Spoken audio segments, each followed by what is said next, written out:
movies at last. Looks like it, Aunt Mattie. Huh. What, Dad? Hello, son. Well, daughter, how was the moving picture tonight?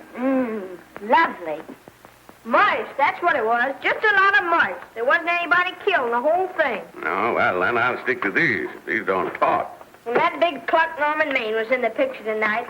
Never does anything but kiss a lot of girls. Norman Maine is one of the best actors in pictures. You and your movies, that's all you think about. You shouldn't be allowed to go to them at all if you're asking me. Too bad I was so busy in the kitchen.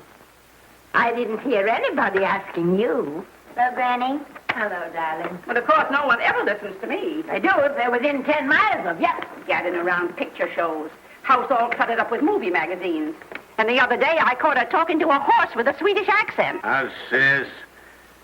We're only young once, you know. Ah, Hollywood. You'd better be getting yourself a good husband and stop mooning about Hollywood. You know what she wants to do? She wants to go to Hollywood. I've known it all along. I've seen her making faces in the mirror and talking to herself. That's what comes of your movies. Why, what would you do if you did go to Hollywood? I'd be an actress. I would, I tell you. I've always known I could. Guys, wouldn't it be wonderful to have a movie star in the family? Oh, Miss Blodgett, may I have your autograph? You may not know it, Alec, but you're practically on your way to bed. Oh, Miss Blodgett, you're my favorite actress. Won't you tell me the secret of your success? Oh, let me alone. I asked her what's come over you. I'll tell you what's come over her. She's just a silly little girl whose head has been turned by the movies. And the sooner she forgets the whole thing, the better off she'll be. Why will I be better off? What's wrong with wanting to get out and make something of myself? What do you do that's so much better? Just because you're satisfied to sit here all your life, you think you can laugh at me. Well, someday you won't laugh at me. I'm going out and have a real life. I'm going to be somebody. Now, if it was spring, I'd say give her a good dose of sulfur and molasses.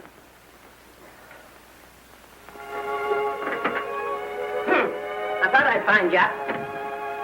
Oh, stop that. Now, stop crying. That isn't going to do you a bit good. Oh, I'm crying because Aunt Mattie and Alec make me so mad. Oh, Alec and Aunt Mattie. Fiddlesticks. They're not important. You're the only one that counts. Esther, everyone in this world who has ever dreamed about better things has been laughed at. Don't you know that? Oh, I suppose I do, But there's a difference between dreaming and doing. The dreamers just sit around and moon about how wonderful it would be if only things were different. And the years roll on and they grow old. And by they forget everything, even about their dreams.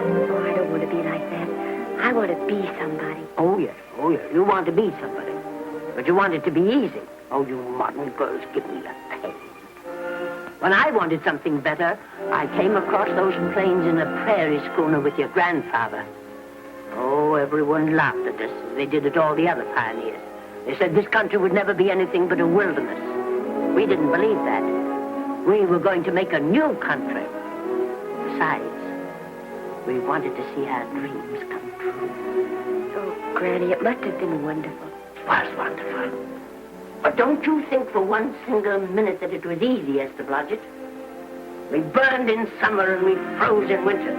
But we kept right on going and we didn't complain because we were doing what we wanted to do. Can you understand that? Yes, I can. Could you do it? Could you do it even if it broke your heart? Because remember, Esther, for every dream of yours you make come true, you'll pay the price in heartbreak. Oh, I know what I'm talking about. You may not believe it, but I was a young girl once. A very pretty young girl. A lot prettier than you are. And I was in love with your grandfather. And when some Indian devil put a bullet through him, that is as if it had gone right straight through my heart, too. But I remembered all he taught me. And I went right on. I buried him out there on that wilderness with my own hands. And I went right on that same day. And I kept right on going. Even when your mother was born. Oh, Granny, I want to make it worthwhile.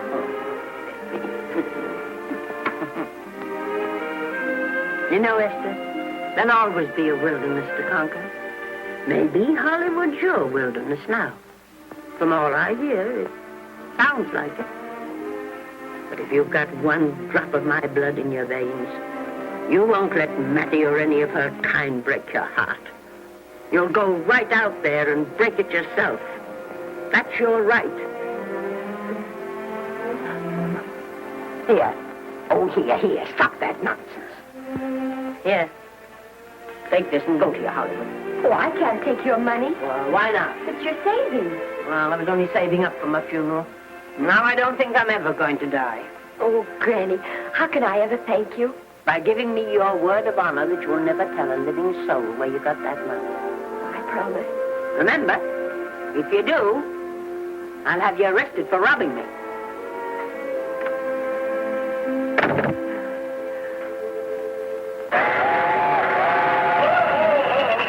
Here we are. Help me, Granny. Oh, I can make it, dear. Oh, thanks. Oh, I kissed Dad goodbye. Just a little kiss. He didn't even wake up. I bet you didn't try that on your Aunt Mattie. Oh, Aunt Mattie. Think of her face when you tell her. I am thinking about it. I've waited for that chance for 30 years. Here she is, girl. Oh, thank you, cousin.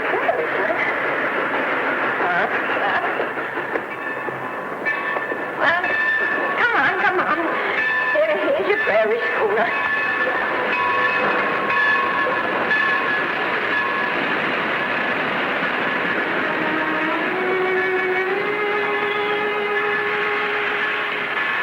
All aboard. Go on. Goodbye, Granny. Goodbye. I'll be waiting for you in those movie pictures. Don't tell Mattie. You know, my eyes are not as good as they used to be, but my ears are all right. So you remember, talk up good and loud. All aboard. Bye. Bye. Bye, Granny. Bye.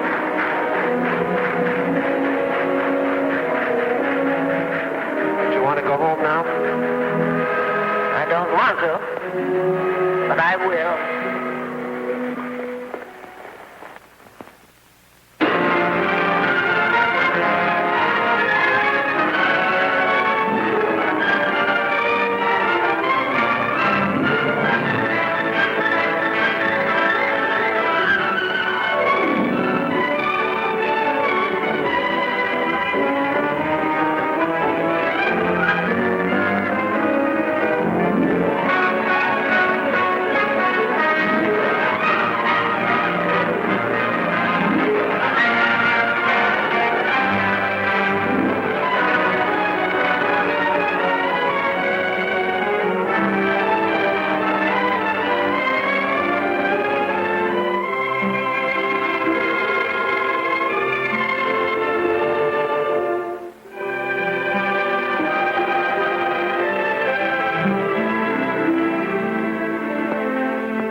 Good afternoon.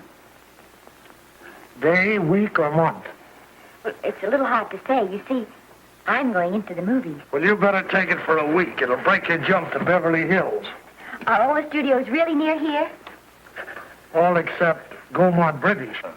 I suppose the best way to get a job is to go straight to the studios, isn't it? Mm-hmm. I haven't any illusions, you know. I'm perfectly willing to begin with a little bit of a part, or even as an extra. $6, please, in advance. Oh.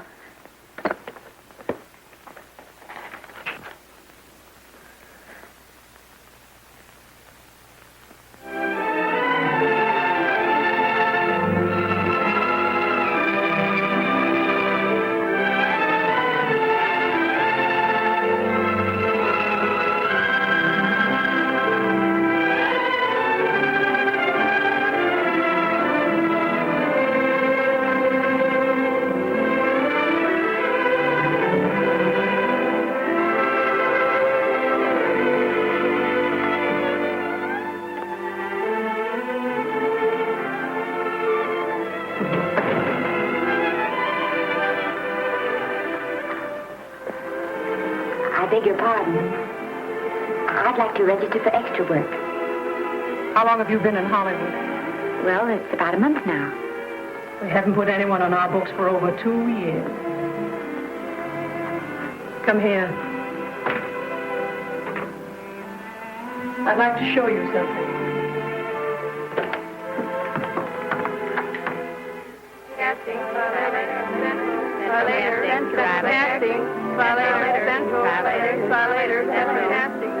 Every time you see one of those little lights flash, it's somebody asking for a job. Every time you hear them say, try later, it means there isn't any job. You can't keep the girls at the switchboard long. They go crazy. Every one of those little lights thought it was going to be a star. Still want to go in the movies?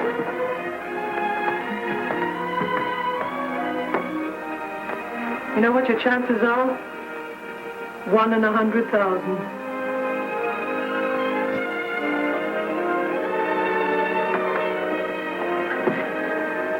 But maybe I'm that one.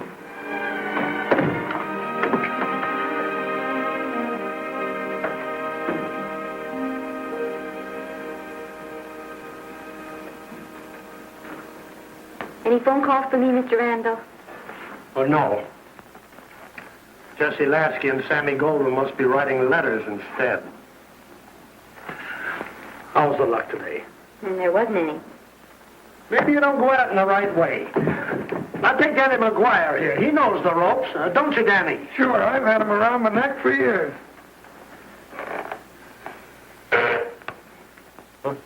What? Oh, Miss Blodgett. Danny McGuire, our new tenant. How do you do? Mr. McGuire is a big director. Oh, are you really? Oh, could you possibly use me in a picture, Mr. McGuire? Of course, I haven't had much experience, but I don't think that really matters if you're willing. And I Now really listen, feel that... lady. In the first place, I'm not a director. I'm an assistant director. In the second place, if I had any jobs to give away, I'd confer one on myself. And in the third place, you should have stayed back home in the first place.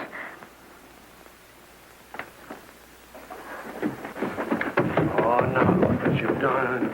Hey, wait a minute. Hey, don't be that way. Don't do that. Gosh, I didn't mean to get tough, but a guy thinks he's being kidded when somebody asks him for a job and he hasn't got one for himself. After all, I'm not a big enough shot to hurt your feelings. I'm sorry. It wasn't just that. It was a lot of things. Looking for a job every day and never getting any nearer to it. I guess I was beginning to get a little scared. I know. Lady, do I know. Well, there's only one thing to do for that feeling when you're tired and sunk and down to your last nickel. Come on and I'll buy you a drink. Well, it's not as bad as down to the last nickel. I still got $11 left. $11? You're going to buy me a drink. Come on.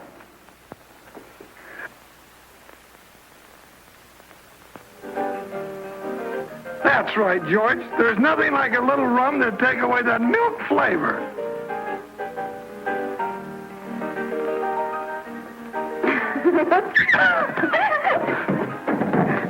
I beg your pardon. Certainly.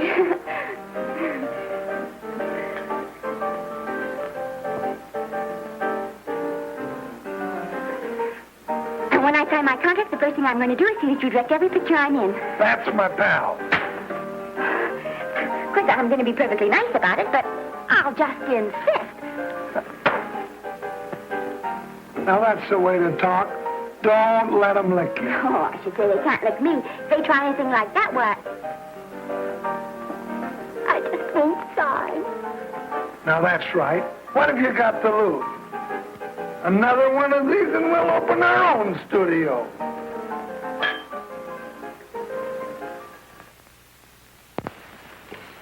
Bill rendered $24. Past due. Remit without further delay.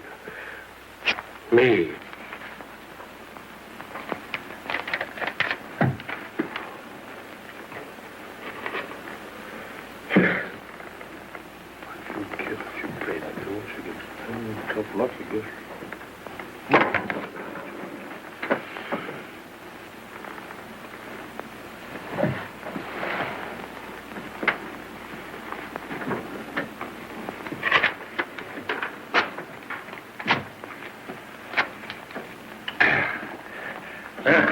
Fifth race. Try again.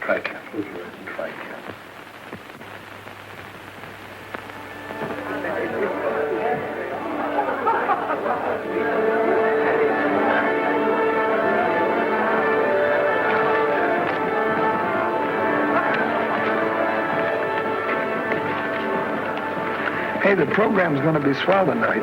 Now, you take this fella Beethoven. I'm a pushover for him. And Chopin, well, he's not so dusty either. But I kind of wish that once in a while they'd play something you could sort of go out whistling, you know, like Blood on the Saddle, Blood on. Well, there's a tune. Hey, why don't you throw your hat in the air or something, can't you? This is a celebration. My job starts tomorrow. I know it does, and I think it's swell, Danny. Gee, I wish you were in on it, too. But, oh, no, it would have to be a war picture. One of those big novelty numbers, a war picture without any beautiful women at the front. Oh, well, something will happen soon. Maybe. Why don't you go home, kid?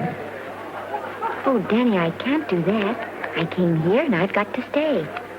Well, now, if it's on account of money, I can... Oh, thank you. You've given me enough already. Anyhow, this is no time to be worrying. This is a party. Look at all the people. Everybody in the world. Look. That's Norman Maine.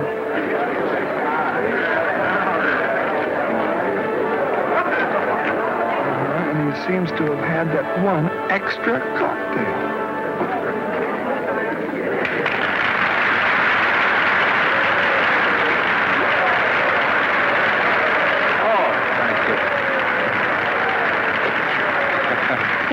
You dope. That's the orchestra leader.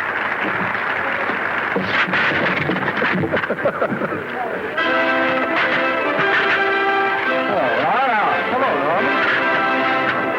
Oh, Mr. Maine, put your arm around Miss Regis. Arnold, this is the Hollywood Bowl. Oh, afraid of crowds. Go on, get out of here. What's the matter? You getting too big to bother with photographers? Don't want any pictures taken now. Oh, is that so? What's the person I take it anyway? Well, shove that Brownie number 2 of yours down your throat. Thank you, Mr. Maine.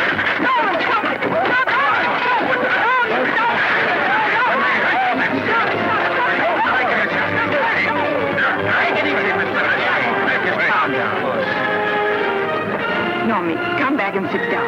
Everybody's laughing at you.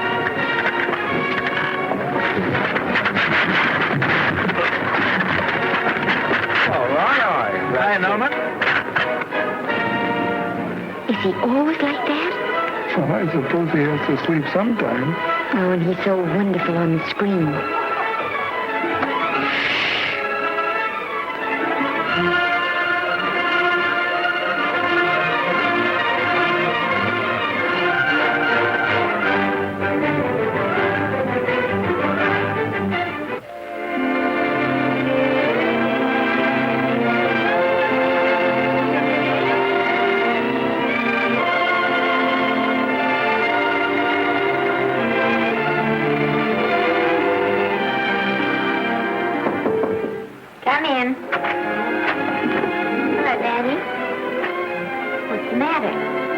Well, believe it or not, I got a job for you. Daddy, that's wonderful. When do I go to the studio? Well, you don't exactly go to the studio. Oh, it's on location. Well, it's not exactly on location. But of course, I haven't any makeup. Will you tell me what to get and sort of help me put it on? Well, you don't exactly need any makeup. You see, it's not really a picture job. It's being a waitress. Oh. Well, it's kind of a picture job if you look at it right. You said it was a waitress. Well, it's waitressing for Casey Burke, the big director over at our studio. He's giving a party tonight to kind of celebrate on account of finishing the picture, and he wanted me to get him an extra waitress, and it's $5. And I thought of you right away, Esther. That was awfully sweet of you, Danny. Well, there's going to be a lot of big people at Burke's house tonight, and I'll bet you there's any number of big directors, and if you're there, maybe they'll notice you. I could make them notice me. Sure you could, Esther. It's your chance. My chance. All right, Daddy, I'll do it. Oh, but I can't. I haven't got the right things to wear. Oh, yeah. Now, you don't think the wardrobe department's right next to my office for nothing, do you? A perfect fit.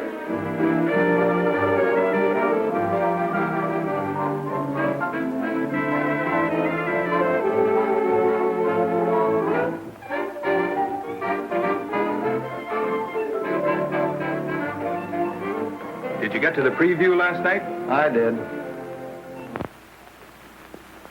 Would you like a little hors d'oeuvre? They are very nice. Oh, thanks. Well, what did you think of the picture? They should have saved it for Thanksgiving. What a turkey.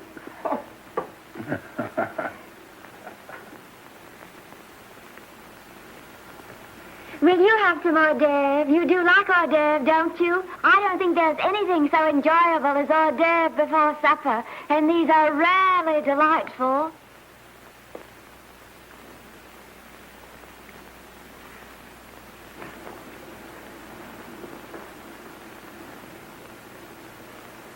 And at the finish, the kid turns around and sings the lullaby to its mother. Pardon me, big boys, but would you like a little hors d'oeuvre? They say they're the best in town. Don't tell me. I know. Mae West. That's a great twist. But where are you going to find a 2-month-old baby that can sing? Hello, Oliver. Oh, hello, Casey. You want to fire me now? Wait till you see the picture. I'm not a director anymore. I'm a male nurse. What's the matter with the picture? A guy by the name of Norman Maine. His work is beginning to interfere with his drinking. Oliver, don't tell me I'm to direct his next picture, too. Mm-hmm. You were my favorite producer. Now, wait a minute. You just go right on with your directing. I'll take care of these stars. I know how to handle them. I had a serious talk with Norman after that Hollywood Bowl occurrence, and you don't have to worry any more about his behavior. Excuse me, Mr. Niles. Mr. Libby of your publicity department is on the telephone. He says it's most important, sir. It's about Mr. Maine. Thank you. Oh, it's probably just some little thing. Of course, Oliver. I'll turn on the radio and see if they've called out the National Guard yet. Hello, Libby. What's the good word? Mr. Norman Maine, America's Prince Charming, was apprehended driving an ambulance down Wilshire Boulevard with a siren going full blast. He explained he was a tree surgeon on a maternity case. Well, will it be in the papers? No, it won't be in the papers. But that's a nice, expensive hobby of yours, keeping Mr. Maine's informal entertainments out of the public press. Oh, that's fine work, Libby. Try and see that no one gets to Norman. He's probably home sleeping it off. All of them. Why can't you forget those dopes at the studio for one night? Business, business all the time. I don't know what's going to become of you. Norman! Why didn't you call for me? Oh, by golly, why didn't I call for you? In case you've forgotten, I was supposed to come here with you. Oh, that's all right. I got here without any trouble. The only reason I don't slap your face. Yes, darling, I know. Hello, John. Oh, hello, man. What's the matter with Oliver? He looks as if he'd had bad news. Hello, Mary. What's the matter, old boy? Maybe I'm wrong. I guess I've been drinking too much lately. No, you have to cut it down. It's bad stuff. Scotch and soda.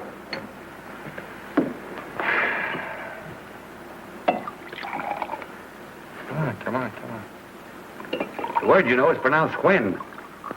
Bad dialogue, Oliver. I'd rather not watch this. You know best. Soda. Thank you. Oh. Go ahead and say it. I've got it coming to you. Don't make it tougher on me, Norman. I don't want to stand here and preach, but take a look at my side of it. I'm trying to make pictures with you. I know. Costs are going up, and the grosses are going down. No, it isn't that. I've made lots of money with you, and I can afford to take a loss. But I hate to see you going the way of so many others. Why don't you get Lloyd's to insure you against me? You can't get insurance against a man forgetting who he is. You're a great star, Norman, but there's nobody so big that he can afford to have people refuse to work with him. Who doesn't want to work with me? You... Quiet. Listen, I know plenty of people who do. Yes, and so do I. But your real friends can't stand seeing you start to fall apart. What do you mean by that? The first signs are always the same. Not being able to remember your lines. Cameraman struggling to cover your hangovers. And all because you have to have a good time. Every day and every night. Listen, I've warned you for a long time, Okay, Norman. Oliver, you're a swell guy. You won't lose any money on me. I'll promise you that. I'll be ready for the curtains when the time comes. When it does, here's my epitaph. And now I think I'll, have a little drink. Scotch and soda.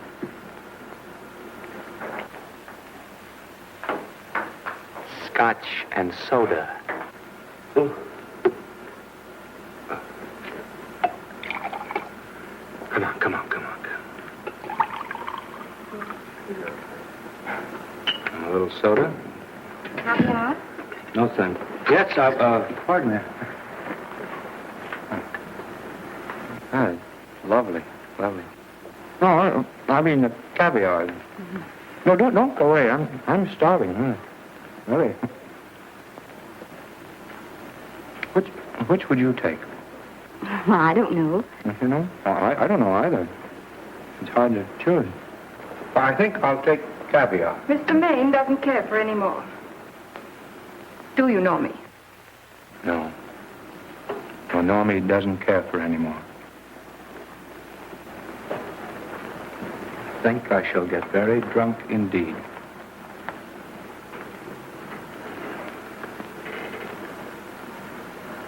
Scotch and soda. Sorry, I had something.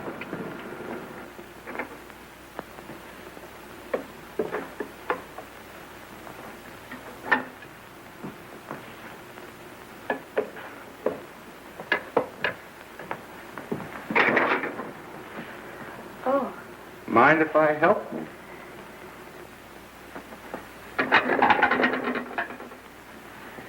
Won't they miss you? Oh, no. They'll just look under the table, and when they see I'm not there, they'll forget the whole matter. Hey, what's your name? Esther Blodgett. My name's Maine. I know. You do? Ah.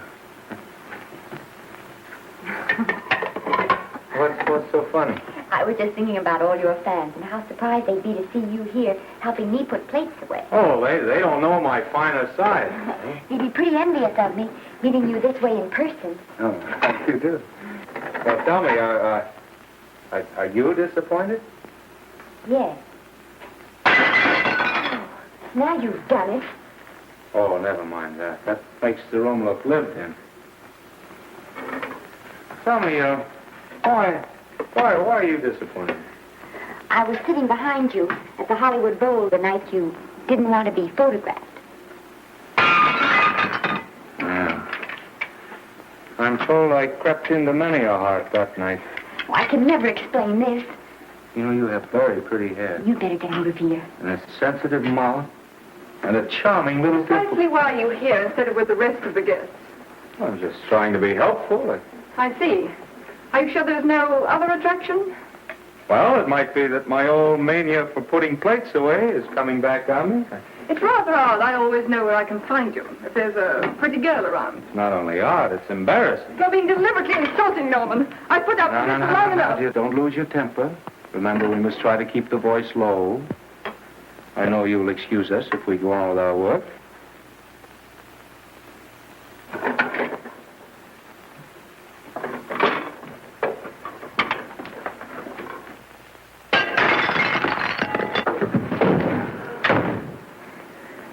Now see what you've done.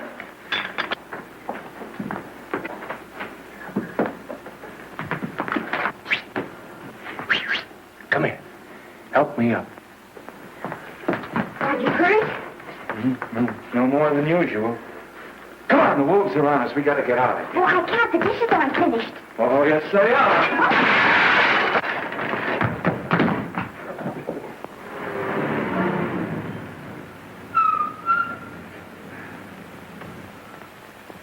Well, I bet I know what you're going to say now. What? Good night. Good night and thanks. Hey, wait a minute. Hey, you realize that all I found out about you is that you're foolish enough to want to go into pictures? But why is it foolish? Look at you. Yeah, that's what I mean. No, I'd rather like to go into this matter a little more thoroughly. Oh, that's awfully nice of you. Why don't we go on up to my place and talk it over? Oh, no. Thank you very much, but I really must say good night. Good night. But you're not angry. No. I'm hungry. Well, why don't you go and get something to eat? Good night, Miss Blodgett. Good night, Mr. Maine. Wait a minute.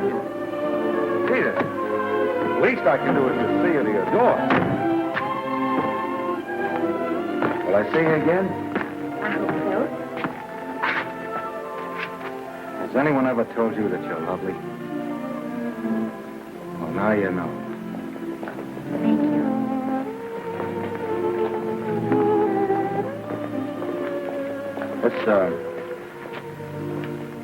It's hard to say, but I want to say it anyway.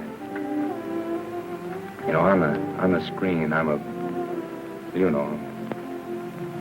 private life,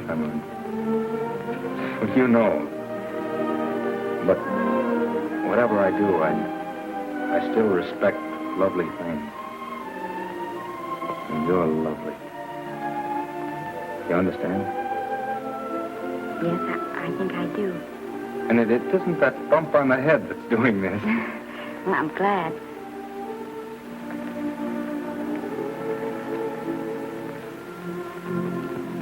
Good night. Good night.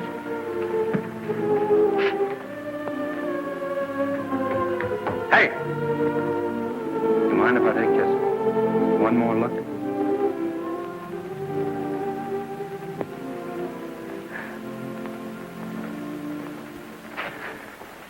Go away.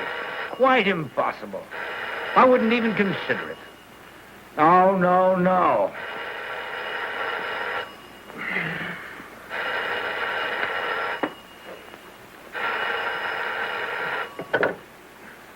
Hello? Who is it? Who? Norman? What have you done now? You're not in jail, are you? Oh. Yes, I see. Oh, it's that again. I see. She's beautiful. Yeah, I know. You want me to give her a screen test? Yeah, certainly. She's got wonderful possibilities. Oh, you know she's got something. Well, you knew all the other ones had something, too. Oh, no. I tell you, Oliver, she's got that sincerity and honestness and sincerity and honestness that makes great actresses. Oliver, I am so sure of this girl that I want to take the test with her myself. Listen, Oliver, you've worked hard. You're entitled to a break. You get...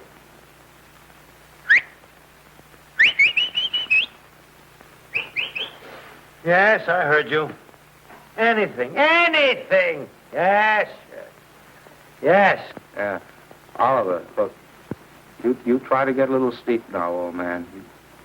Right. All right, boy. Good night. Now tell us.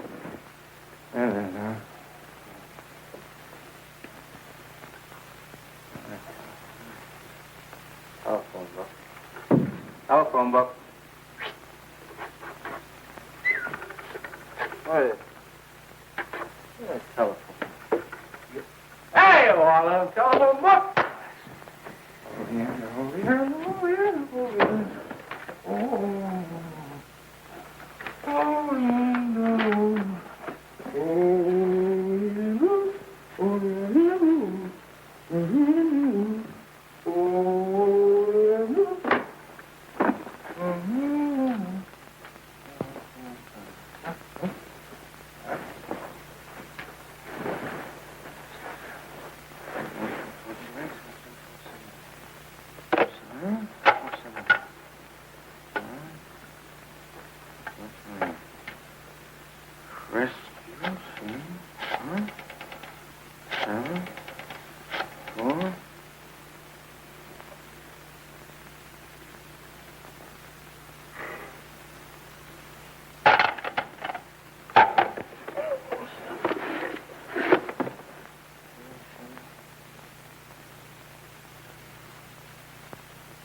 Telephone. For me? Some drunk trying to be funny says he's Norman Maine. Oh, thanks. I'll be right down.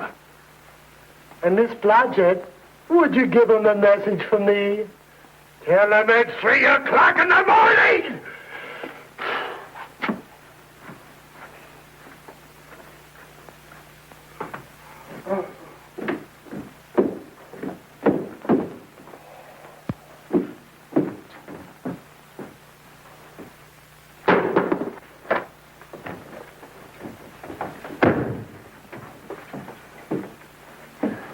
Hello? What? Oh. Oh. Oh. Oh, yes. I'll be there. Oh, thank you.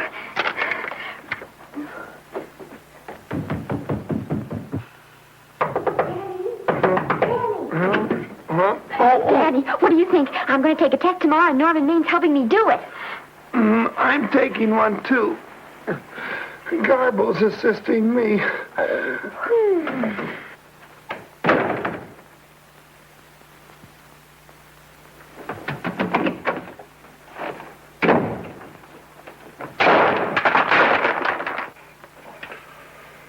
Oh.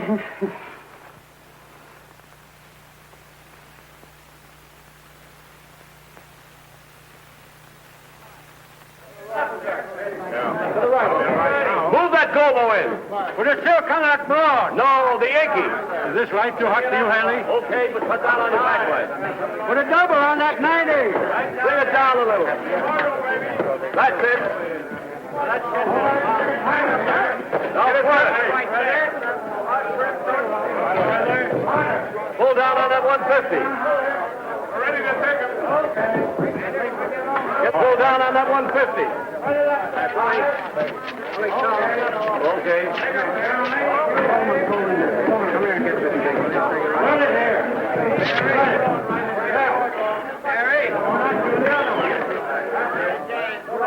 Bring me an apple box. Listen, gentlemen, please, if you don't mind. This is just a test. Ready, Mr. Burke? All ready, Mr. Burke. Ready, Mr. Burke. Ready now, Mr. Burke. All ready, Mr. Burke. We're ready now, Mr. Burke. All ready, Mr. Burke. We're ready, Mr. Burke. All right, let's take it. Quiet! Quiet! Quiet! Quiet! Ready, Norman? Yeah. You ready, miss, what's your name? You'll soon know your name, Esther. The whole world's going to know it. But I'm so scared. Maybe I better not try it today. Oh, come on. Now, don't be foolish. They all had to go through this. Harlow, Lombard, Myrna Loy, and now Esther Blodgett. All right. I'm ready. This is a take. Roland. Quiet. Hey!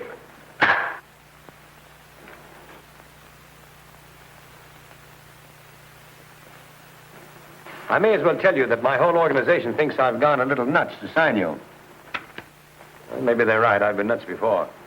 You see, all the experts seem to think that your type is a little mild for present-day taste.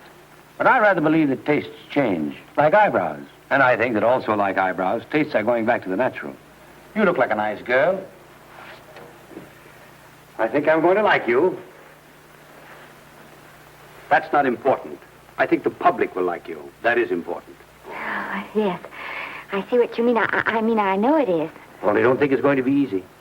Nothing you really want is ever given away free. You have to pay for it. And usually with your heart. Someone else told me that once. But you still have to work it out for yourself. Oh, well, all this is just a long way of saying, I'm glad you're with us and good luck to you. And now I'm going to turn you over to our demon press agent, Libby. Don't let him frighten you. He has a heart of gold, only harder. And for the love of Pete, learn to close your mouth and keep it closed, even in your love scenes.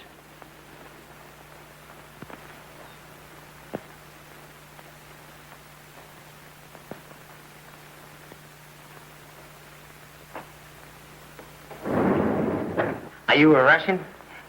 No, I was born in Fillmore, North Dakota. Oh, no. First saw light of day in a mountain cabin, a trapper's hut, high up in the Rockies. Go on. Well, I always wanted to be an actress. Dreamed of footlights as Lonely Kitty.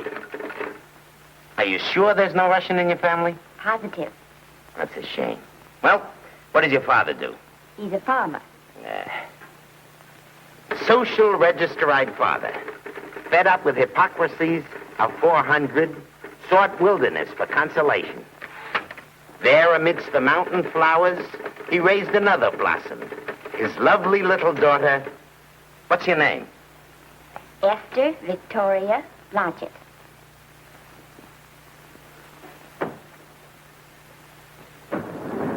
Greatly appreciating your attention in this matter, very truly. Do you know what her name is?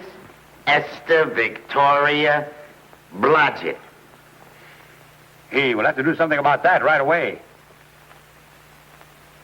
Esther Victoria Blodgett. Well, that Blodgett's definitely out. Let's see, Esther Victoria, Vicki. How about Vicki? Oh, I think that's terribly cute. Let's see, Vicki. Vicki what? Vicky, pronounced Vicky.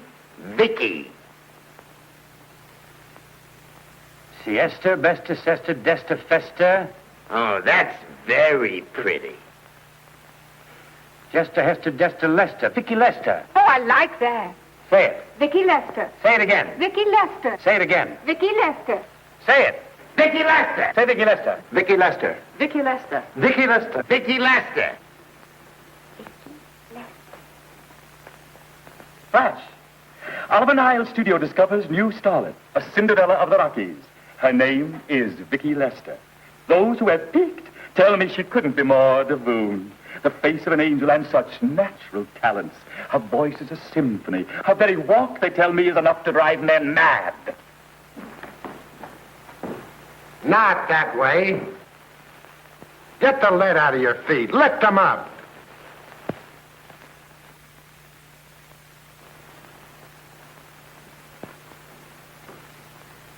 That's better.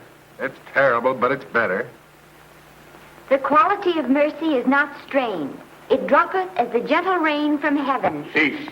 Through the mouth, my child, through the mouth. The nose is for smelling roses. Proceed.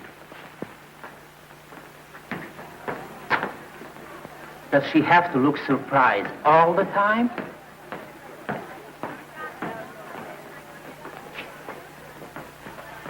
Anyway, it's just a rough sketch. Pretty small mouth, eh? Oh, well. Give her that Crawford smear.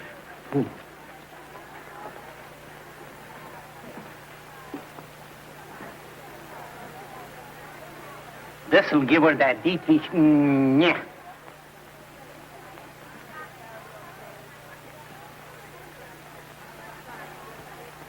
We're on the wrong track. She still looks surprised.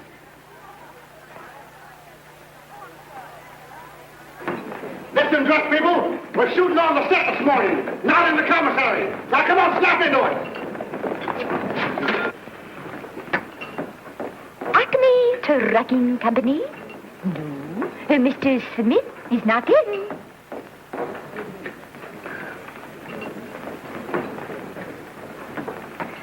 Acme Trucking Company. No. Mr. Smith is not in.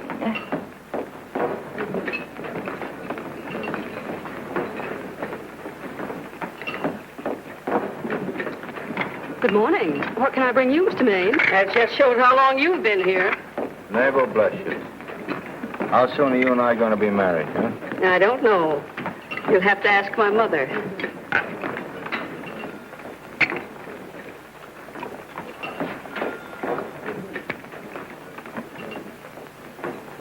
Acme Trucking Company? No, Mr. Smythe is not in. Acme Trucking Company? No, Mr. Smith is not in. Acme? No, Smith ain't in.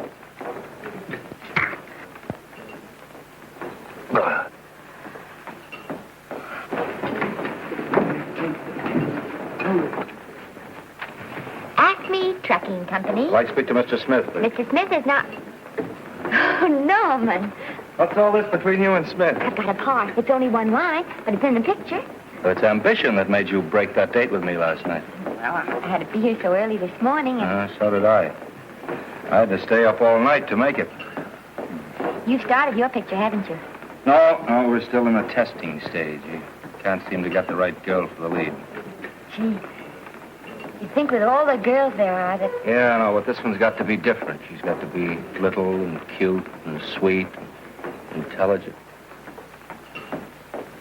It'll blow me down. What? Will close my tired old eyes. Well, what is it? Hold everything. Come on. Come on.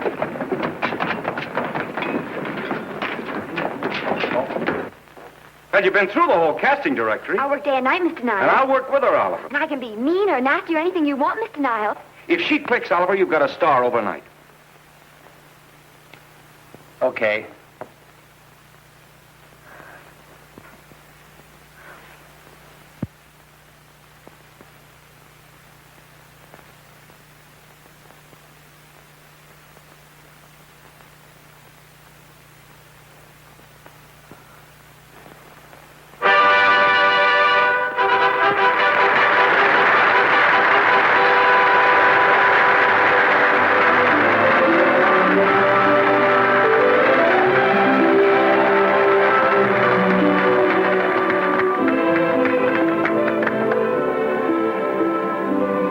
Wait till you hear them at the end of the picture.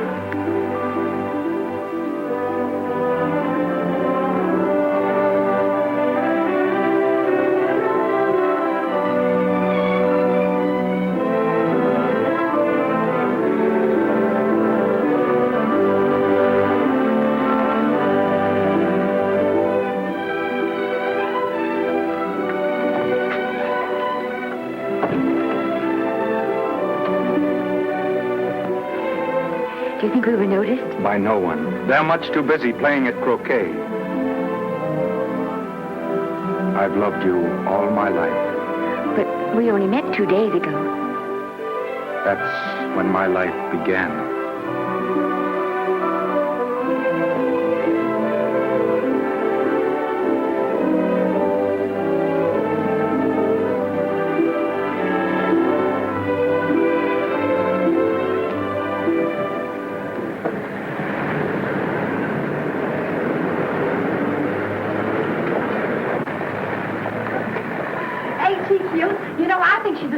like I am, don't you? I think she's sweet. Well, it's Vicki Lester's picture, all right. I think she was much better than he was. These producers are so horribly down. They won't know how good she is. Well, maybe it's because she's a good girl.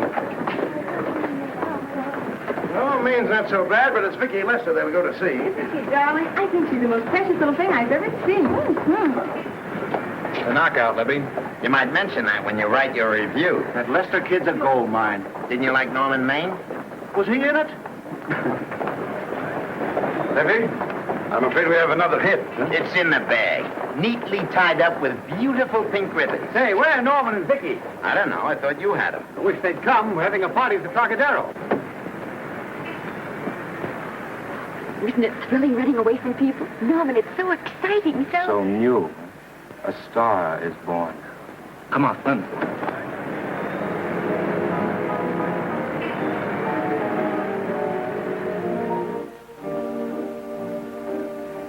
It's wonderful, isn't it? A crazy quilt. Oh. It's a carpet that's spread for you. It's all yours from now on, you know. Come, Esther. You're a success. You have everything in the world you want. I hope it'll make you happy. Hasn't it you? But then there was one thing I never had. Lots of times I told myself I'd found it, but I always knew I was lying. Still, I never stopped looking for it. Maybe it'll come. Well, I think it has come, Esther. I only wish it went too late. Oh, but it's not too late. Oh, you can't throw away your life the way I've thrown away mine and have anything left that's good enough. No. You can. Norman, you can. You mustn't tell me that, Esther. I'm so afraid that I'll believe it.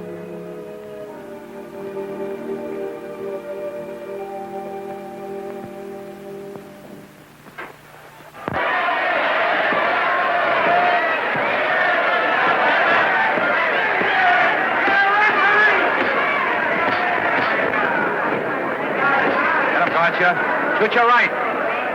Swell, isn't it? Lovely. What scotch you getting? Can't you hear me, Gotcha? Shoot your right!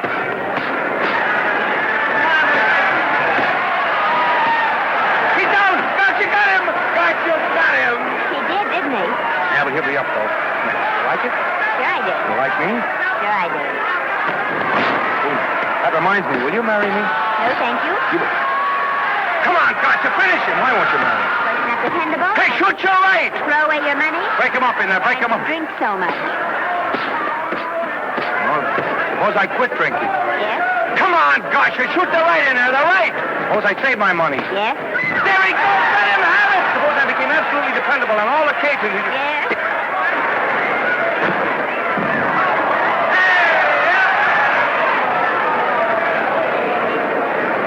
Hey, Gotcha, he got him! He got him! He certainly did.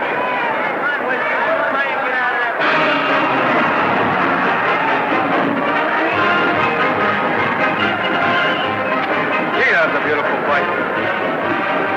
Norman, What there? would you do all that for me if I said I'd marry you? No, certainly not. I was just supposing. We're going to be married. Guess I didn't read that line right. I'll try it again. We are going to be married. Both of us. Yeah, to each other. What do you think of that? Well, when? Where? Well, we thought we'd elope in the conventional manner. What's the matter? It's trying to decide whether it's good for the studio. Is it? It is. And bless you, my children. When's it going to happen? Oh, we thought we'd just sneak out sometime. We're not telling anyone but you. Listen to this. The screen's ideal romance blossomed into breathtaking reality today when Vicki Lester and Norman Maine, America's dream lovers, slipped quietly through the portals of holy matrimony. How does it sound? Horrible. But you see, we're going to elope. Sure you are. It'll be the biggest elopement this town ever saw. We'll get a tie-up with the Army, have you escorted all the way down to Yuma by 20 of their new bombing planes. Is he going with us? Don't you think we can work this thing out better alone? No sense in bothering the happy couple with all the details. I'll see to it that you get a carbon copy of the whole layout. I can hardly wait. I'm sorry we didn't realize that we were in the way. While you're settling the details, you don't mind if I take this woman out and buy her a ring, do you? Sure, go ahead. We want everything legal. That's a charming match. A nice girl like Vicki. And public nuisance #1. Now, wait a minute, Libby. Norman's all right. And if you'll pardon my pointing, Vicky's business is her own. It doesn't require any comments. I wasn't making any comments. I just said it was a rotten shame. So go ahead and plan the elopement. Oh, that elopement stuff is out. You can't get any scope in that. We're going to have a wedding. Where'll we have it? Customary place, I believe, is a church. Nah, it's been done. This has got to be something big. The beach. I can visualize it. The bridesmaids in bathing suits. 20,000 Santa Monica school children spelling out the word love. It's a novelty, but is it big enough? Why not the city hall? A police escort of every motorcycle cop in town. Sirens screaming, confetti pouring out of buildings like the Lindbergh reception in New York, only on a big scale. What's the matter? Isn't it big enough?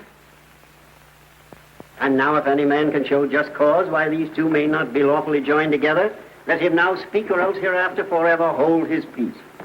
Do you, Alfred Henkel, take this woman as your lawful wedded wife? Will you love, comfort, honor, and keep her in sickness and health as long as you both shall live? I will. Do you, I beg your pardon. Do you, Esther Blodgett, take this man as your lawful wedded husband? Will you obey, serve, love, honor, and keep him in sickness and health as long as you both shall live? I will. Place the ring on her finger. Hurry, please. Now, by virtues of the power invested in me as Justice of the Peace of San Bardo Township, County of Los Angeles, I pronounce you man and wife.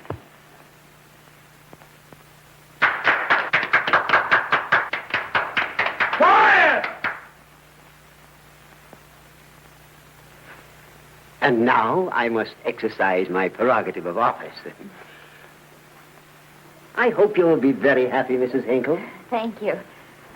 Thank you, sir. Oh, Thank you Danny. very much. Now, if you'll please sign the license. Oh, yeah. You know, Mrs. Hinkle, I can't help but believe I've seen you somewhere before. Oh, really? Well, I believe this is the first time I've ever been in San Bardo. You know, your face is familiar, too, Really? Mr. Hinkle. There you I are, sir. Thank you very much. Oh, Here's your thank you, receipt. sir. Thank you. Goodbye. Goodbye. See you again. Yes, goodbye. No, I don't. Come now, see. No. Yeah, I think you got by with it. But it was close. That JP was just beginning to remember where he'd seen it. Well, anyway, we got away from Libby. Hello, Toots. If you will be kind enough to glance between my shoulder blades, Mr. and Mrs. Henkel, you will find there a knife buried to the hilt. On the handle are your initials. Lovely to have seen you, Libby. Hey, wait. Hold it, Danny.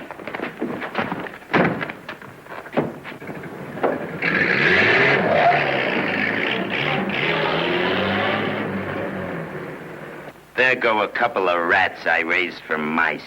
Well, they got a right to get married, haven't they? I haven't got any right to double-cross the public, and I haven't done it yet. Hey! People versus Porky Washington, who is charged with violating Section 600. Young man, you're in contempt of court. Operator, get me the Los Angeles Tribune. I've a good mind to put you under arrest. Wait till I make the score. You wait, too. Tribune, give me the city desk. Johnny, this is Matt Libby. I got a flash for you. Norman Maine and Vicki Lester were married at 2:30 this afternoon. Vicki Lester? Court recess.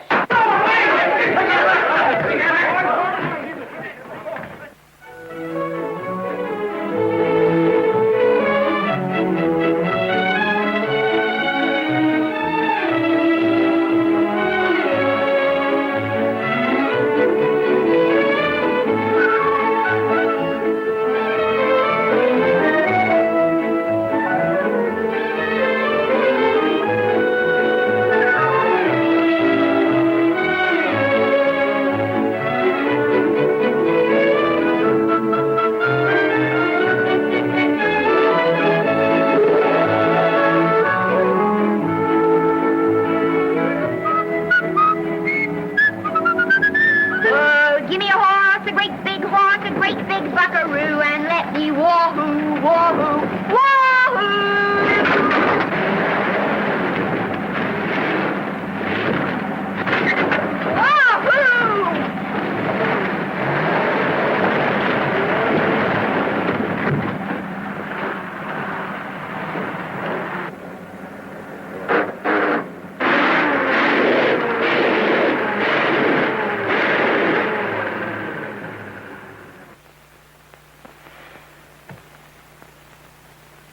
Wahoo.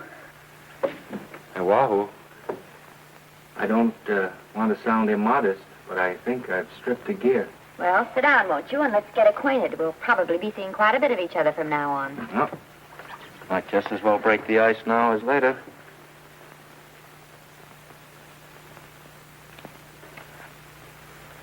Now we're old friends. Hey, have I got time for a shower before dinner? Plenty, if you can find the shower. I never can remember where that thing is. Does it pull out or slide under? Here, I think I can find it. Nope, it's the linen closet. Here it is. Nice work. Oh, half the time those things are just luck. I'll see if I can disinfect this steak.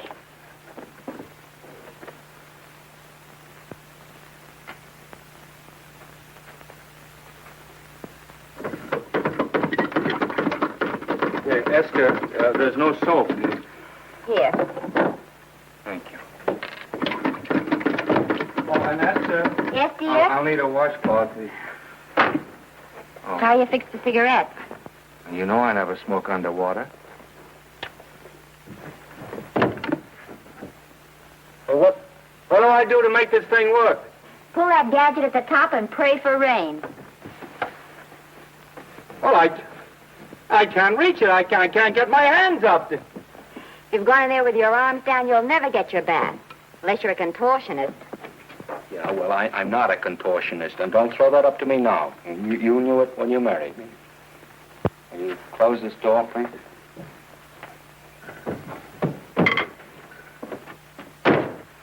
Thank you.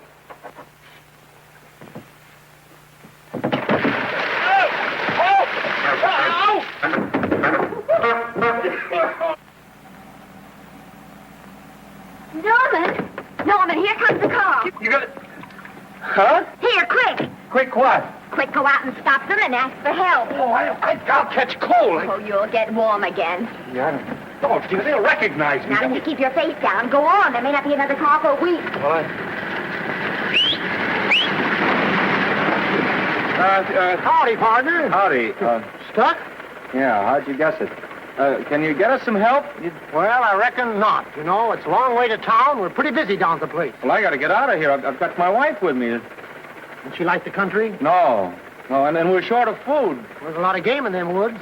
You know, well, my wife can't shoot. Well, you're sure up against it. Sorry I can't do anything for you. Well, wait, listen, I'll be frank with you. I'm Norman Maine. Who? Norman Maine. Well, my name's Judd Baker. Glad to have met you. Well, so long. Hey, wait a minute. Listen, you don't... So you're Norman Maine.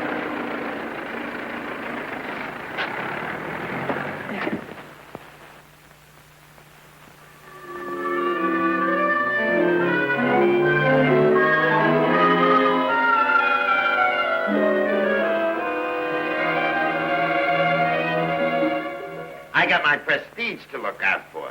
I'm supposed to be the best publicity man in the racket. And they laugh themselves sick when I even try to get a decent mention of Maine. Yes, I know how sensitive you are, Libby, and I don't like to see your feelings hurt. Thanks, boss. Now, Vicki, there's a dish for free space. But if Maine swam across the Pacific, the papers would keep it a secret. Well, the exhibitors don't like him, the critics don't like him, the public don't like him, and I don't like him.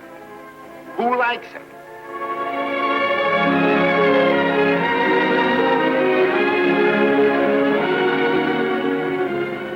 Oh, but darling, this is almost too much of a surprise.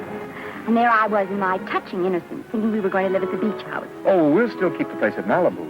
But this is special. This is our castle. It used to be in the air, you know? Well, we'll never use any ugly words like contracts and pictures and careers. When we come in those gates, we'll check the studio outside. Come on, I got another little surprise for you.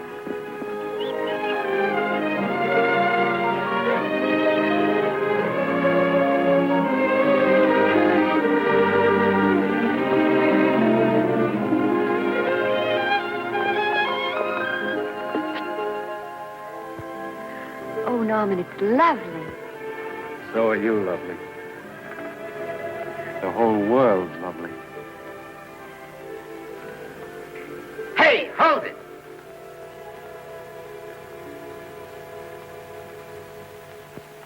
That's it. Caption: Their honeymoon never ends.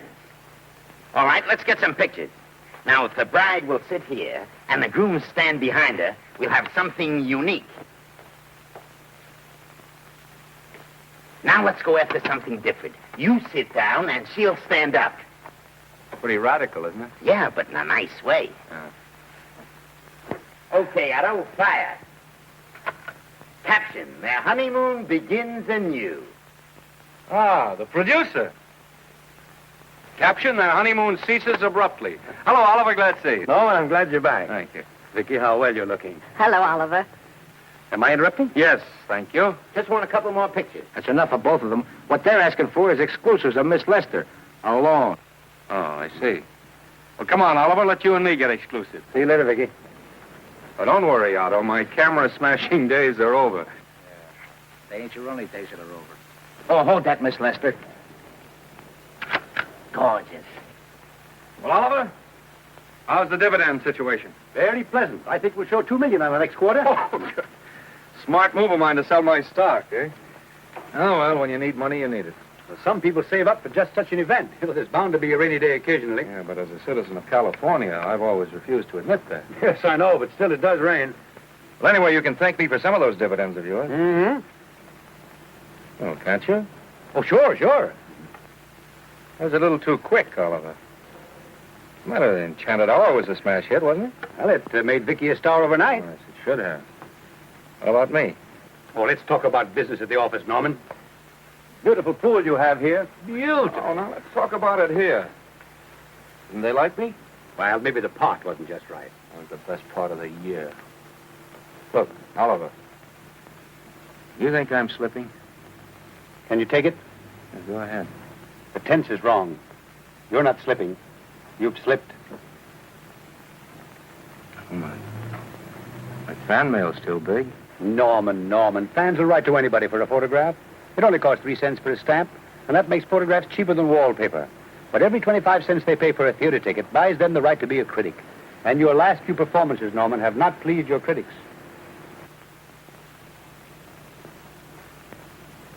You remember I told you I'd be ready for the curtains when the time came? Here it is. Let's call off the contract, no hard feelings. We're not quitting, either of us. There's no explaining these things. We've all seen how the public turns. Maybe we can turn them back. I've got a swell script lined up for you. About Esther. If you think that I'm going to get in her way... Well, as a matter of fact, as it happens, there's no part in this story for her. I'd more or less planned to star her in a picture of her own, with that young Pemberton opposite her. He's coming along nicely. Good for young Pemberton. All right, Oliver. We'll make a try at it. Let's hope it's not too late.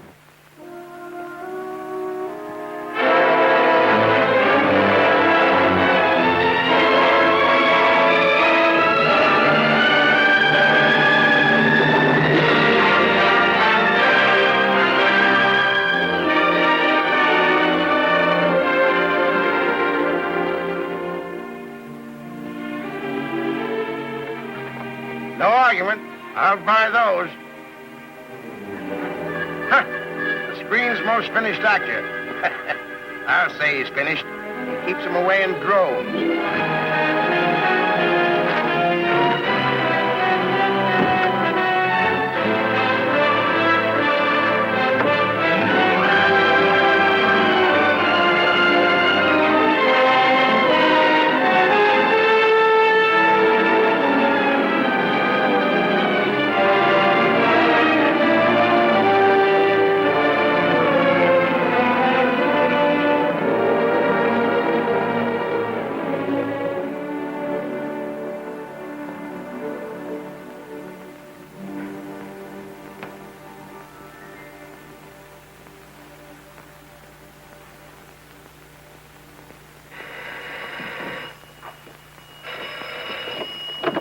Hello?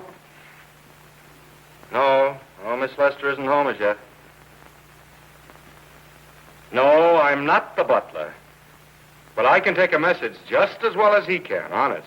Oh, is that you, Norman? Swell. Listen, Norman, this is Artie Carver. Hiya, kid. Swell. Say, I hear you're through with Oliver Niles. Is that on the level? Please, Artie, I'm not news anymore. Forget it. Say, what kind of a settlement did you make on your contract? Give me a figure so I can do a story on it. There was no money involved. We just called it quits. Okay, I'll fill in my own figure. Say, by the way, I've been trying to get an interview with Vicki for 2 weeks, but she's always busy. How about you giving an old pal a break by speaking to her for me? Sure, I'll ask her. Swell. So long.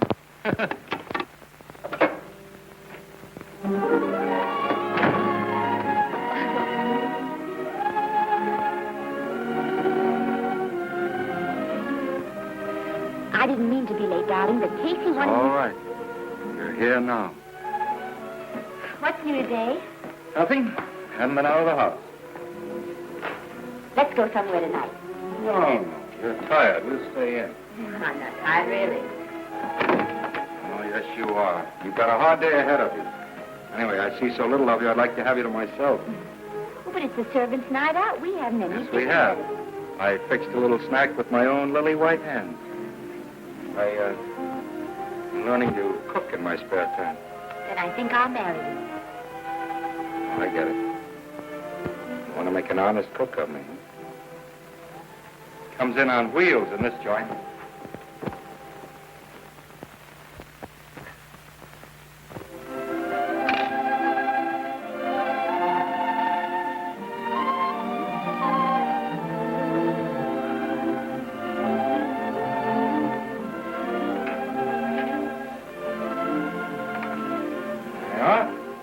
How's it look? Wonderful. Huh? That's what I thought. Now then, don't be formal, just pitch in. Huh?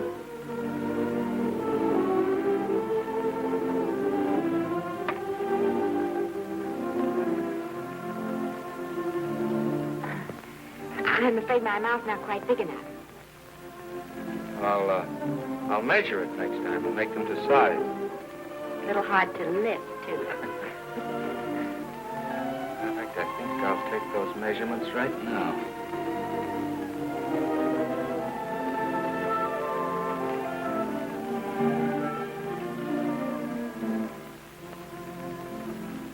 That's what I wait for. All day. That's why I rush home without even changing my costume.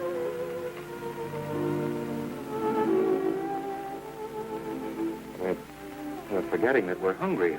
Would you like a sandwich? Thank you. I still have a little work on this one.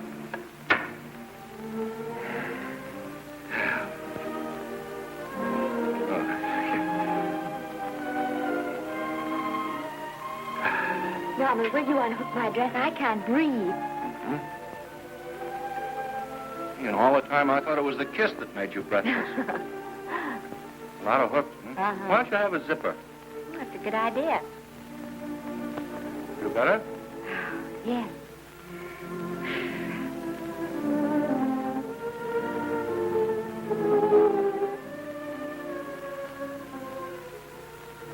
Don't look now, but I think that guy on your left is in love with you.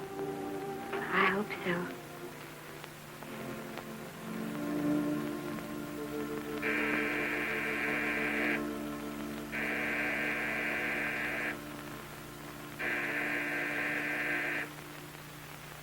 It's the doorbell. Is it? Maybe they'll go away. Oh, I never do at a time like this. Come here. Just a minute, dear. I'll be right back.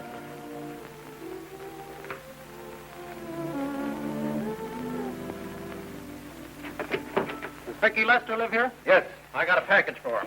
I'll sign for it. Well, who are you? I'm her husband. Oh, sure. I'm right here, Mr. Lester.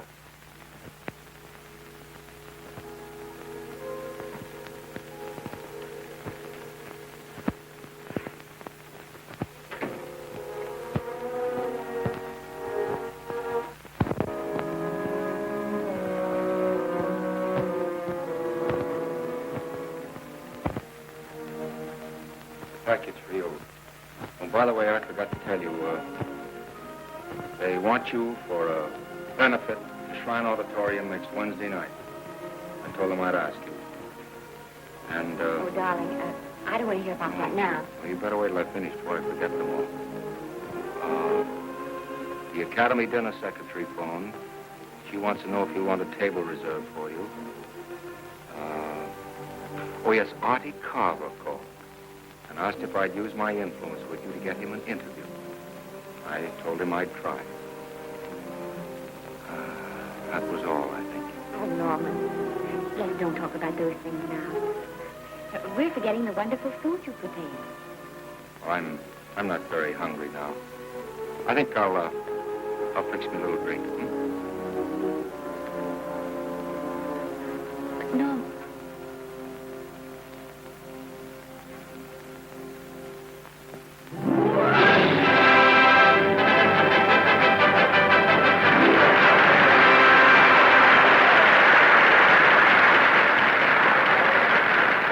Norman would come. Stop worrying. And think how nice that statuette's going to look on your mantelpiece. Do you suppose anything's happened to him? But of course not. He's just been held up in traffic. You think about that statuette. And now we arrive at the climax of the annual dinner of the Academy of Motion Picture Arts and Sciences, the highest award within our power to bestow. We have already applauded with our hearts as well as our hands, while awards are being given those gentlemen who during the past year have rendered distinguished service to the motion picture industry. We now pay honor to the ladies, or rather to one lady. We offer to her the Academy Award for the finest performance of the past year.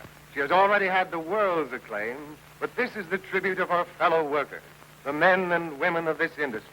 It is not only my pleasure, but my privilege to present this award to the actress who created the unforgettable Anna in Dream Without End, Miss Vicki Lester.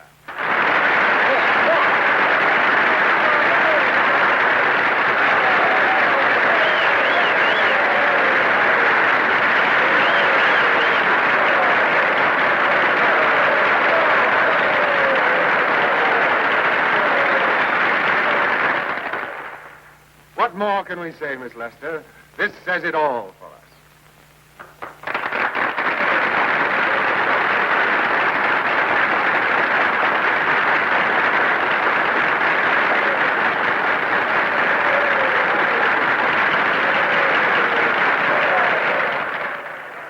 Ladies and gentlemen, when something like this happens to you, and you try to tell how you feel about it, you find that out of all the words in the world, there are only two that really mean anything. Thank you. All I can do is to say them to you from my heart. All I can do is to keep on saying them. Hey, that's fine. All this thing. That's a very pretty speech, my dear. Very pretty. You said the right thing. I want to be the very first one to congratulate you on that valuable little piece of bric-a-brac. Now I want to make a speech. Gentlemen of the Academy and fellow suckers, I got one of those once for a best performance. They don't mean a thing. People get them every year. What I want's a special award, something nobody else can get.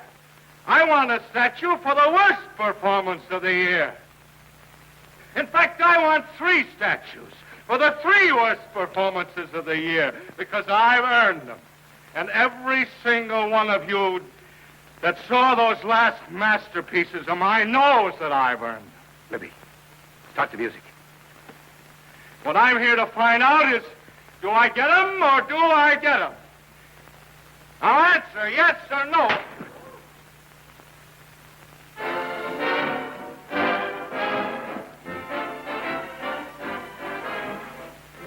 Norman, darling, let's go and sit down.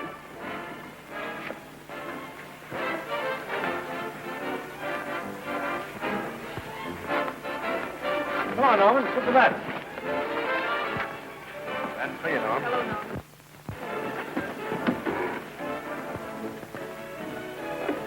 Well, Norman, how are you? Hi, Oliver. My dear, do let me congratulate you. You must be terribly proud and happy tonight. Thank you.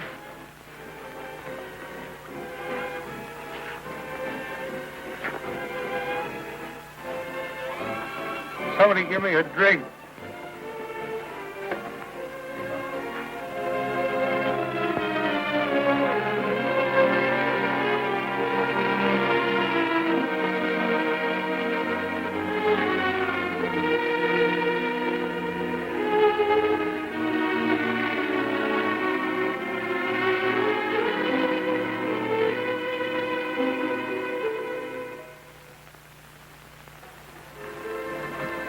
Oliver, it's nice of you to come to my dressing room. Vicki, how are you? I missed you. Everyone's missed you. Have a nice trip. Well, a 3-month tour of the theater circuit scarcely comes under the head of pleasure.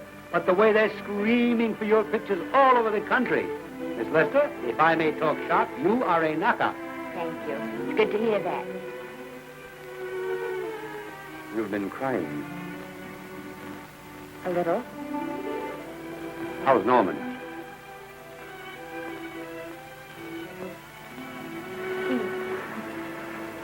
Well, he's trying awfully hard, Oliver. Letting Norman leave this studio was the hardest thing I ever did. There was nothing else I could do. I know. Has he been... Is he all right? He's gone to a sanitarium. He really wants to stop drinking. And I think he could only...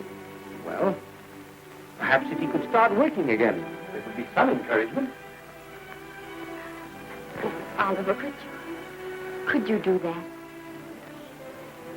Oh, thank you. But he mustn't ever know I told you. He won't know, and you mustn't worry. I want you to keep up your good work in this picture. I'll try, Oliver. That's the one thing I can do for you.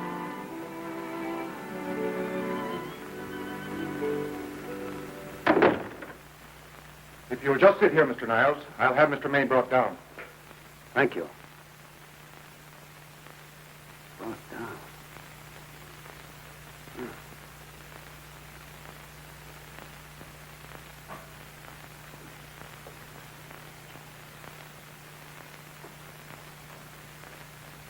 Hello, Oliver. Welcome to Liberty Hall. Hello, Norman. Well, no, Mr. Niles isn't slipping me a case of scotch, Cuddles. This is just a handshake. This is Cuddles, Oliver, my social secretary.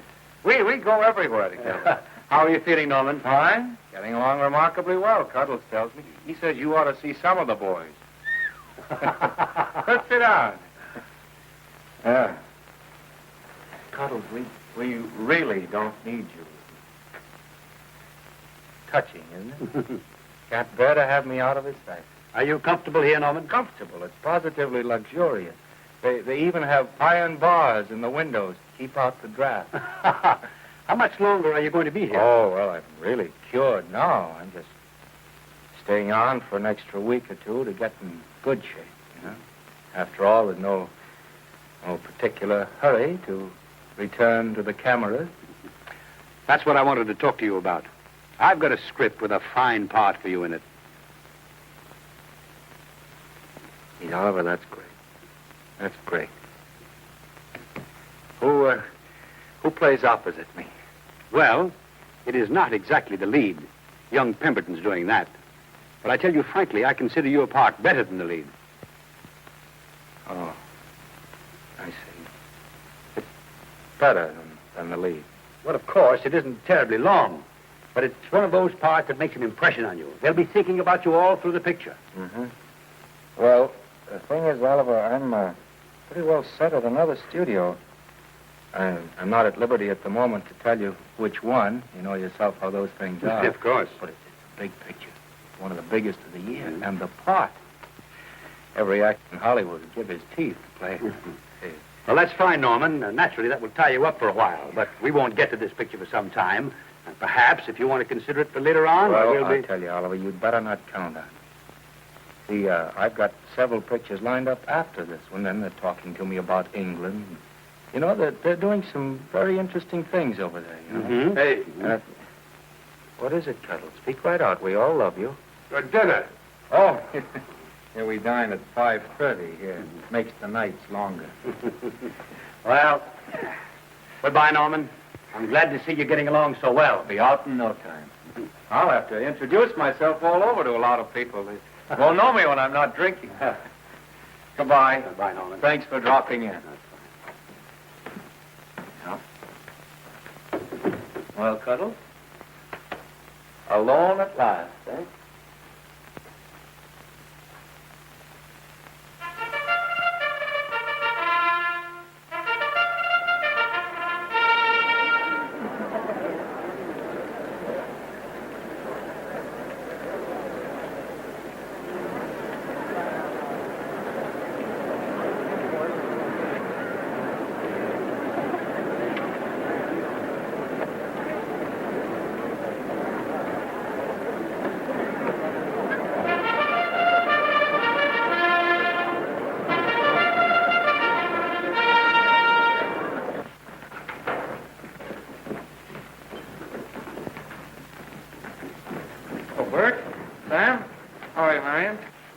Hello. Hello.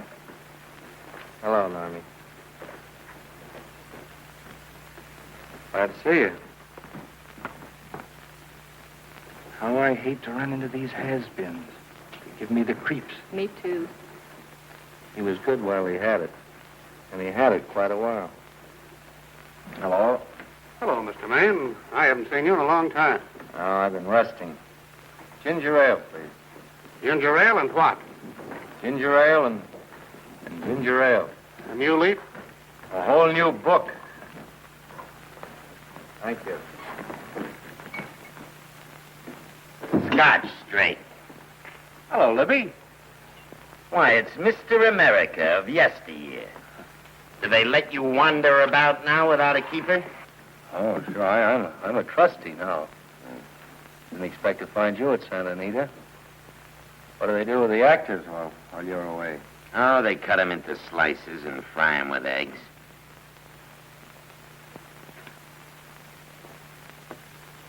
I suppose you'll be here all the time, now that you've retired from the hurly-burly of the silver screen. Well, we're living down in Malibu now, and pretty lonesome with Esther away working all day. Well, I wouldn't squawk about that if I were you. It's nice to have somebody in the family making a living. Oh, wait a minute, Louis. I don't want to forget that we're friends. Friends, my eye. Say, listen, I got you out of jams because I had to. It was my job, not because I was your friend. I don't like you, and I never have liked you. Nothing made me happier than to see all those cute little pranks of yours finally catch up with you and land you on your celebrated face. Pretty work, Libby. Always wait till they're down, then kick 'em. I don't feel sorry for you. You fixed yourself nice and comfortable. You can live off your wife now. She'll buy you drinks and put up with you even though nobody else will. Wait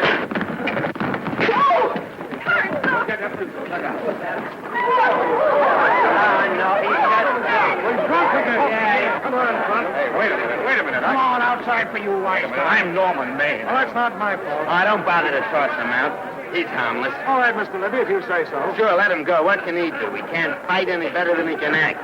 Norman Maine. Oh, he's drunk again. Why, he's been drunk for years.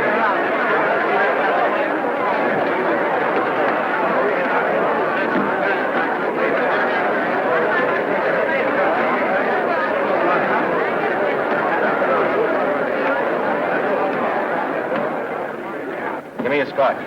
Double. Leave the bottle here.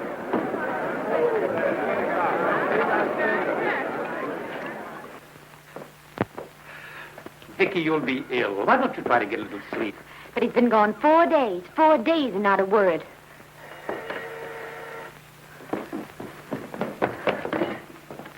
Oliver, I can't. I just can't. Hello? No, this is Oliver Niles speaking. What? Where?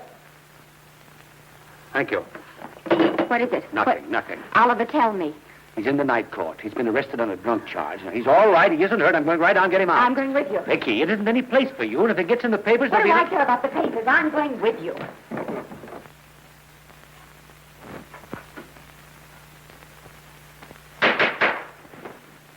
Division 30, Municipal Court, County Los Angeles, now in session. The Honorable Judge J. Parrish presiding. Be seated, please. Was you able to do anything? The judge wouldn't even see me. Ready, Your Honor.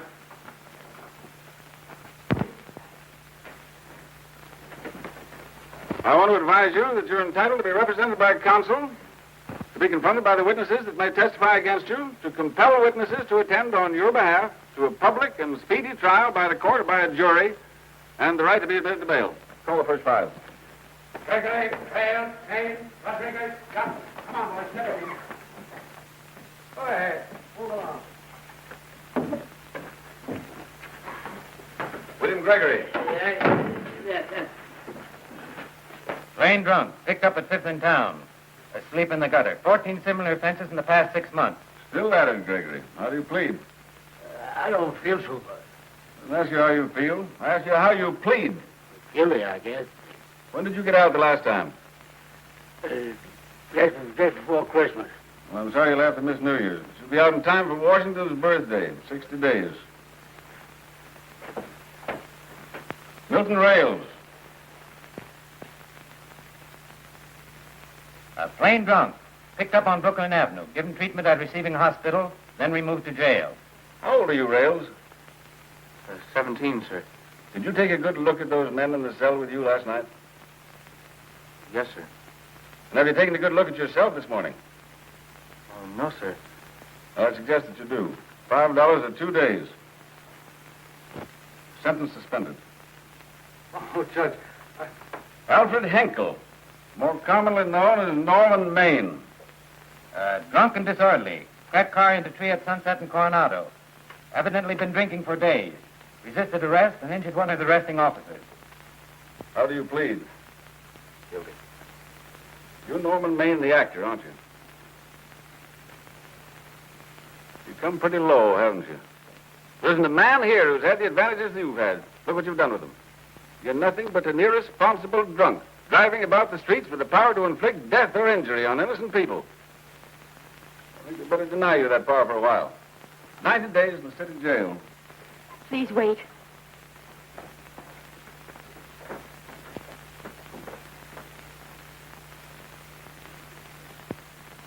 I'm his wife. Yes, I recognize you, Miss Lester. Please, Judge. I promise you this won't happen again. I'll be responsible for him. If you just won't send him there. You realize that this man, when drunk, is obviously a menace to public safety? And you realize, too, Miss Lester, the responsibility you'll be assuming to this court and to the Commonwealth. I do. Sentence suspended. Prisoner remanded to custody of wife. Thank you. You can get him at the jail entrance, madam. Jose Rodriguez. Plain drunk, picked up at 1st and Main. Second offense. How do you plead? I think I'm guilty, Your Honor. 60 days.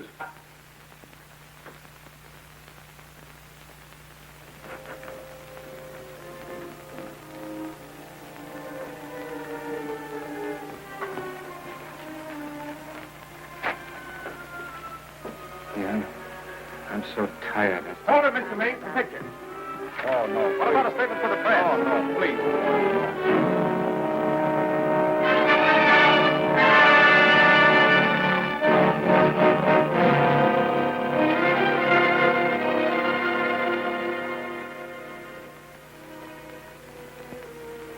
Still asleep. Been asleep nearly all day. It's the best thing for him. Awful to see this happen to someone you love. And know in your heart that it can't get any better. I only know that all I can do now is stay with him and try to help him. So will I. And between us, we'll take care of him. You're very fond of him, aren't you, Oliver? And I'm very fond of both. Then I know you'll understand what I have to tell you. And after what happened last night, I think you already know what it is. I can't do any more pictures. I'm going away for good with Norman. You can't do that, Vicki. You're at the very peak of your success. And you've worked so hard to achieve it. That's what's been wrong. And I've thought it all out. Maybe if I hadn't been away from him so much, last night and what went before, it wouldn't have happened. And I know it's too late to think about that now, but it may not be too late to go away with him and start over somewhere. It's your life you're giving up, Vicki. So I can try to give Norman back his. Can you honestly tell me I'm wrong to do it? No, Vicki. I can honestly tell you that. Then there'll be no more Vicki Lester.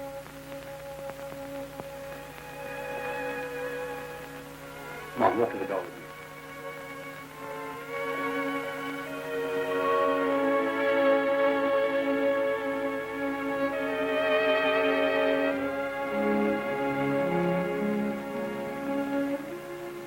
Goodbye, Vicki Lester.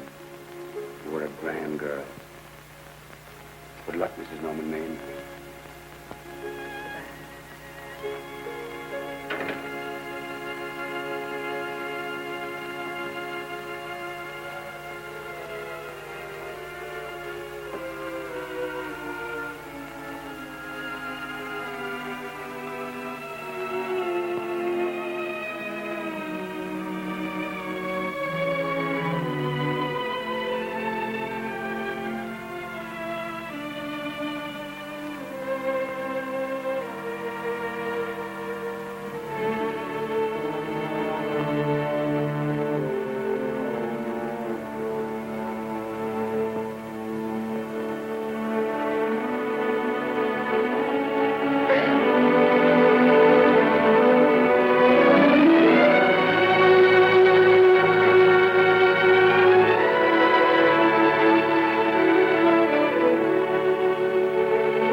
Darling,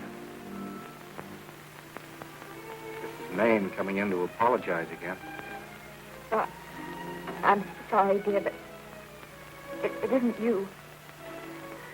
What other troubles have you got? None. I was just playing a scene with myself. Now look, I'm just coming out of the jitters and you're just going into them. This is a swell household. Isn't it? I'll tell you what we'll do. I'll promise to brace up if you'll go on the wagon. I guess I have been drinking too much. You know what I'm going to do? I'm going to be an athlete. You mean with great big muscles and everything? Well, roughly speaking. Gonna join the YMCA? That costs too much. And I'm going wading out in our front yard. No. Sure. Would you like me to go with you? Sure, if you'd like to. No, Miss, I don't think I will. It might spoil this beautiful, natural wave. Yeah, I guess that's right. But, darling, look, could you have a hot toddy, some hot soup for me when I come back? Some hot soup? And I'll make some of those nice sandwiches. No, Miss, do you have to?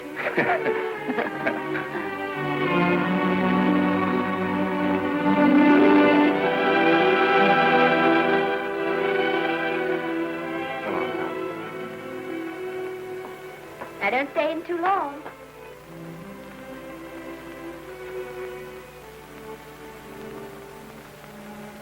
Hey!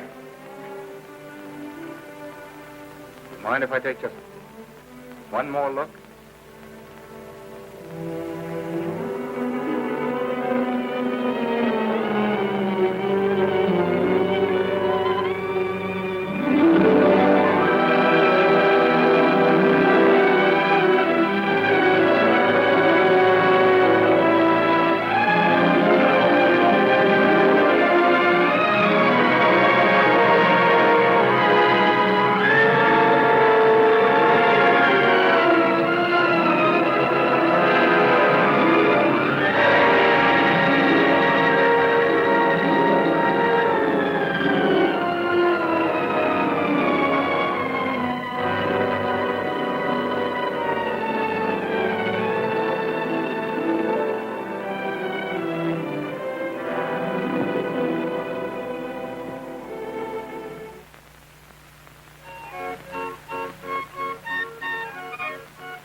first drink of water he had in 20 years.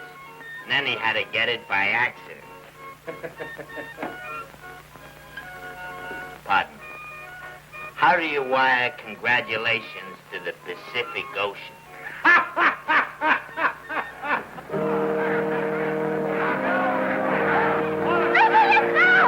Oh, you can't see her face.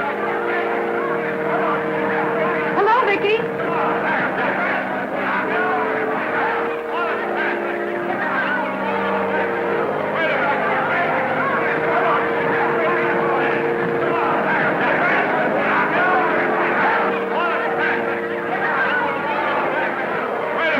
Can't you? Come on, Vicki, let's see your face. Vicki, will you sign my book for me? Write this is Norman Maine. Don't you care, Vicki. You get over it. Stand back, can't you? Don't you cry, dearie. He wasn't so much.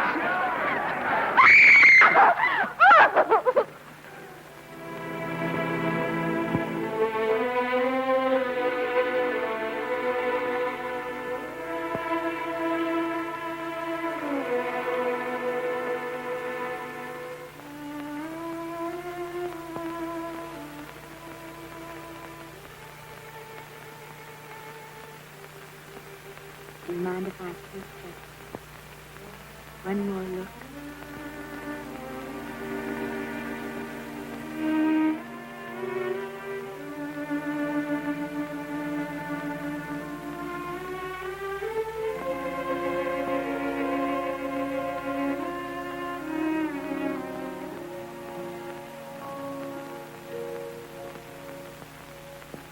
Here are the paychecks for the servants, Graves. You'll find a very nice bonus in each one. Miss Lester asked me to thank you for your kindness and service. If there's anything I can do for the little lady, I should be glad to do it. She would appreciate your attending to the closing of the Beverly Hills house. Put down those trunks. Put it down, I say. Well, where is she? In the bedroom. Who are you? I'm her grandmother. Get up.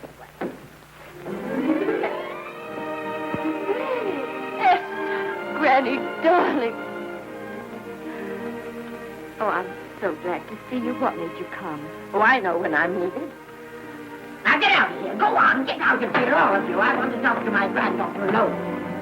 I came just as quickly as I could, but I'm going home. I sent you a wire yesterday.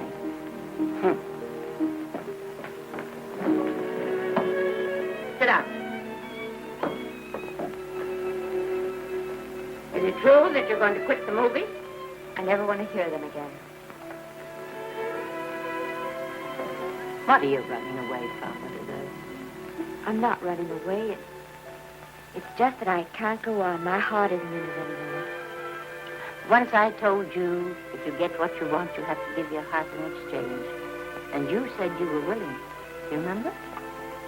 I remember. It seems to me that you got more than you bargained for. More fame, more success, even more personal happiness. Maybe more unhappiness. But you did make a bargain. And now you're whining over it. I don't think I'd feel so very proud of myself if I were you, Esther. I'm not, Granny. But my mind's made up. Oh, and I'm sorry I gave you the money to come out here to just waste. Oh, but Granny... I was proud of you, Esther. I was proud to be the grandmother of Vicki Lester. It gave me something to live for. Now I have it ended. I know. Oh, I want to be strong, but I can't go on. You must. Tragedy is a test of courage. If you can meet it bravely, it will leave you bigger than it found you. If not, then you'll have to live all your life as a coward. Because no matter where you may run, you can never run away from yourself. I never knew Norman Maine. He wrote me a very sweet letter when you were married. He said you told him how much I meant to you. And I know just how much you must have meant to him. You know, Esther, I can't believe that wherever he is, he can be very happy, knowing that his death broke the spirit of the little girl he praised me so highly for raising. And I can't believe that he can be very proud, knowing that all his great love did for you was to make you a quitter. The car is ready, Miss Lester. We'll have to go now to make the train.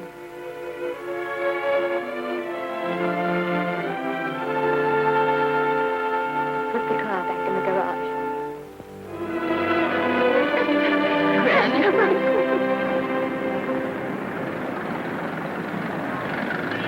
The entire picture industry has come to the Chinese theater for this opening tonight. It has come to pay tribute to a great star on her long-awaited return to the screen in what has been called her greatest performance. It has come to pay tribute to the girl herself. The girl who has won the heart of Hollywood. The girl who has won the heart of the world. Miss Vicki Lester. And if I'm not mistaken, Miss Lester's car has just driven up. Yes, it is she.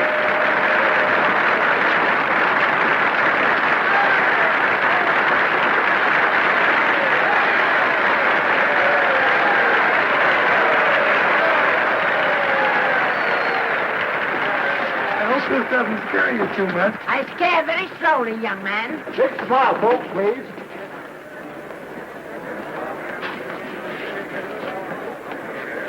They'll have your mug, your face, plastered across half the papers in the country tomorrow. How do I look? Oh, you look swell. You're a liar, but I like you. And here's Miss Lester's grandmother. Won't you say a few words to the radio audience, please? Say something, Letty. You know, we've got a thing like that back home where they all listen in on, but we call it a party line. Won't you say something, please? They're listening. Maybe some of you people listening in dream about coming to Hollywood. Maybe some of you get pretty discouraged. Well, when you do, you just think about me. It took me over 60 years to get here, but here I am, and here I mean to stay. Thank you very much.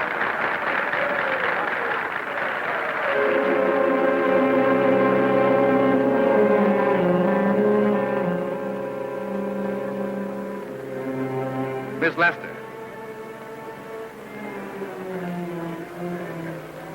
This microphone is on an international hookup. Throughout the world, your fans are hoping that you'll say a few words to them.